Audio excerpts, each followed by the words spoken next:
જય ઊંચડિયા હનુમાન દાદા. એકવાર એક સર્કસમાં મહાકાય હાથી એક સામાન્ય પતલી દોરીથી બાંધેલો હતો.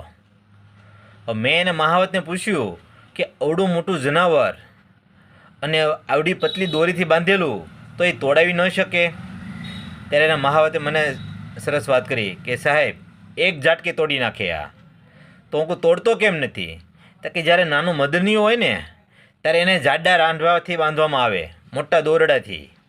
બહુ જ મહેનત કરે પણ એ તૂટે નહીં.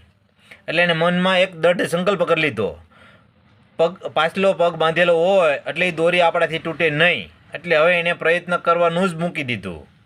જો પ્રયત્ન કરે તો એક ઝાટકી દોરી તોડી નાખે. સાહેબ, આપણામાં પણ એવું જ છે. આપણને એકાદી વાર નિષ્ફળતા મળી હોય એટલે આપણે ફરીવાર સાહસ કરવાનું જ મૂકી દઈએ છીએ. હકીકતમાં એવું છે કે try and try you will be success. પ્રયત્નને અંતે સફળતા તો મળે ને મળે જ. અસ્તુ.